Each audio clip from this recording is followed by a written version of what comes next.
Friends, ఈరోజు big boss హౌస్లో చాలా విషయాలు జరిగాయి, ముఖ్యంగా లైవ్లో.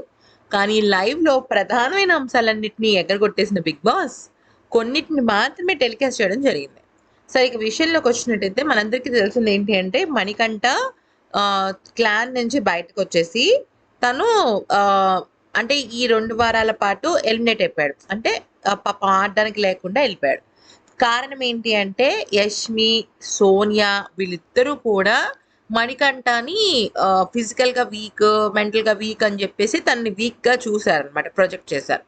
అది ఇష్టం లేక మేబీ తను ఫర్దర్‌గా మెంటల్‌గా గానీ, ఫిజికల్‌గా గానీ డౌన్ అయితే క్లాన్ అన్యాయం అయిపోకూడదు అని జెప్పేసి ఇంక తన స్ట్రాటజీ లేదో తను వాడుకుని ఎట్లా అయినా సరే అంటే తనకన్నా నిఖిల్ కొంచెం ఎక్కువగా ఫేవరబుల్, అంటే ఫిజికల్‌గా గానీ, మెంటల్‌గా గానీ కొంచెం ఎక్కువ ఉన్నాడని జెప్పేసి మణికంఠ త్యాగం చేస్తాడు. తర్వాత ఏమనుకుంటాడంటే వైల్డ్ కార్డ్ ఎంట్రీస్ రాకూడదు అని అనుకుంటాడు. కానీ వైల్డ్ కార్డ్ ఎంట్రీస్ అనేవి వస్తాయి. బిగ్ బాస్ ఏదో టాస్క్‌లు పెట్టాలి కాబట్టి పెట్టాడు గానీ, wild card entries already confirm అయిపోయాయి, మనకు తెలిసిందే. ఒకవేళ నిజంగా వీళ్ళని ఓడించాలనుకుంటే బిగ్ బాస్ పెట్టే టఫెస్ట్ టాస్క్స్‌ని ఎవ్వరు గూడా ఓడించలేరు. ఇప్పుడు నిన్న పెట్టినట్టుగా ఫుడ్ టాస్క్ అసలు చాలా, అంటే వినడానికి చాలా సింపుల్‌గా అనిపిస్తుంది గానీ, తినడానికి చాలా కష్టం. సరే, విషయంలోకి వచ్చినట్టయితే ఇక్కడ మీరు గమనించాల్సింది ఏంటి అంటే, సోనియా, పృథ్వీ అండ్ నిఖిల్ మణికంఠ మామూలుగా త్యాగం చేసిన తర్వాత కూర్చొని మాట్లాడుకుంటూ ఉంటే ఆ టైంకి అక్కడికి మన మన మణికంఠ వస్తారనమాట. వస్తే అప్పుడు సోనియా అంటది, నువ్వు త్యాగం చేశాను అన్నట్టుగా గనక ఫీల్ అయితే అదే విషయం అక్కడ చెప్పుండాల్సింది కదా అంటే, అప్పుడు మణికంఠ ఏమంటాడంటే, త్యాగం కన్నా నేను ఫస్ట్ నిఖిల్ కోసం చేశాను. ఎందుకంటే నేను ఫస్ట్ వెళ్ళిపోతాను అంటే నిఖిల్ అడ్డుపడ్డాడు. నిఖిల్ నో అన్నాడు. అంటే తను వెళ్దాం అనుకున్నాడు అంటే, సోనియా నిఖిల్ కేసి ఎలా చూసింది అంటే, నువ్వెందుకు మణికంఠ కోసం త్యాగం చేస్తున్నావు అన్నట్టుగా ఒక ఎక్స్ప్రెషన్ ఇచ్చింది పృథ్వీని చూస్తూ. అంటే పృథ్వీ పృథ్వీ మీద నిఖిల్‌కి ఏదో ఒక రకంగా బ్యాక్ బిచింగ్ చేస్తుంది. పృథ్వీ దగ్గర నిఖిల్‌కి తెలియకుండా నిఖిల్ మీద బ్యాక్ బిచింగ్ చేస్తుంది. అంటే ఇక్కడ ఇంటెన్షన్ ఏంటి అంటే, యాక్చువల్లీ మణికంఠ కోసం నిఖిల్ ఆడదాం అనుకున్నాడు. అంటే తను వెళ్ళిపోయి వీళ్ళ నలుగురిని ఉంచుదాం అనుకున్నాడు. ఎందుకంటే దాదాపుగా 3 వీక్స్ పాటు నేను క్లాన్ చీఫ్‌గా ఉన్నాను కదా అన్నట్టుగా. కానీ అది ఓపెన్‌గా చెప్పలేదు కానీ, నేను చేయనా అన్నట్టుగా ఒక ఆప్షన్ ఇచ్చాడు మణికంఠకి ఇండైరెక్ట్‌గా. అది లైవ్‌లో చూపించారు. అయితే ఆ విషయం సోనియా కొంచెం డౌట్ వచ్చింది.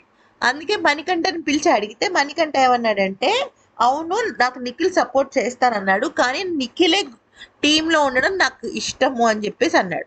కానీ నిఖిల్ సోనియా ముందు కొంచెం ఆర్గ్యూ చేశాడనమాట. లేదు లేదు నేను అలా ఆ ఉద్దేశంతో అనలేదు అన్నట్టుగా. ఎందుకంటే సోనియా తర్వాత క్లాస్ పీకుతుంది అన్నట్టుగా. ఫ్రెండ్స్, ఇక్కడ నిఖిల్ ఎంత పెద్ద తప్పు చేస్తున్నాడంటే ఒక్కసారి మనం గమనించాల్సింది ఏంటంటే, ఇక్కడ నిఖిల్ అండ్ సోనియా తర్వాత ఇద్దరు ప్రైవేట్‌గా మాట్లాడుకుంటారు. ఏమంటుందంటే సోనియా, నువ్వు అసలు ఎందుకు త్యాగం చేద్దాం అనుకున్నావు? నీ ఆట నువ్వు ఆడాలి. నువ్వెంత స్ట్రాంగ్‌గా నీకు తెలియట్లేదు కదా అంటే, అప్పుడు నిఖిల్ ఏమంటాడంటే, నేను అసలు అలా ఏం అనలేదు. జస్ట్ తలకాయ ఊపాను అంతే. అంతేకాని నేనేమి తనతో తన కోసం నేను త్యాగం చేస్తానని అనలేదు. మణికంఠ కోసం అని అంటాడనమాట. ఈలోపు సోనియా చేసిన పనులు నిజంగా షాక్ అయిపోతాం. మనకేంటి ఫ్రెండ్స్, అక్కడ మణికంఠ ఎలిమినేట్ అవ్వక మునుపు వీక్ పాయింట్ ఎవరి గురించి చెప్పింది? మణికంఠ గురించి చెప్పింది కదా! కానీ ఇప్పుడు ఏమంటుందో తెలుసా నిఖిల్ దగ్గరికి వచ్చి, అసలు యష్మికి టాస్క్ ఆడటమే రాదు, టాస్క్లు అన్నిట్లోనూ ఓడిపోవడమే, యష్మిని తీసేయాల్సింది మనం అన్నట్టుగా మాట్లాడుతుంది. మరి ఇదే పాయింట్ యష్మి దగ్గర ఎందుకు తీసుకురాలా? మణికంఠ లోకుగా ఉన్నాడని చెప్పేసి మణికంఠని పెట్టేసింది. ఓకే. సో అప్పుడు నిఖిల్ కూడా, లేదు సోనియా తను ఈ రకంగా ఆడుతుంది, ఆ రకంగా ఆడుతుంది అనకుండా, అవును అవును అవును అని సోనియా ఏం చెప్తే అది గొర్రెలాగా నమ్మడమే కానీ, నిఖిల్ అస్సలంటే అస్సలు ఓన్ డెసిషన్ తీసుకోవట్లేదు ఫ్రెండ్స్. యష్మి తన ఓన్ డెసిషన్ తను తీసుకుంటోంది. తన గేమ్ తను ఆడుతుంది.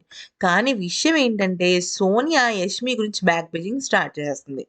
బ్యాక్ బిచింగ్ అప్పుడు నిఖిల్ ఏమని అడగాలి? మరి సోనియా నువ్వు ఇదే మాట యష్మి అందరి క్లాన్‌లో ఒక మెంబర్ బయటికెళ్ళిపోవాలి అన్నప్పుడు నువ్వు మణికంఠ పేరెందుకు తీసావు? యష్మి పేరు తీయొచ్చు కదా అని రివర్స్ అడగలేకపోయాడు. ఏదంటే అది వినేసేయడమే జరిగింది. సో, ఈ రకంగా గనక నిఖిల్ ఉంటే మాత్రం తన విన్నింగ్ పాయింట్‌ని తనే చేజేతులారా చింపుకొని బయట పడేసినట్టే అవుతుంది. ఇప్పటికైనా కళ్ళు తెరవాలి.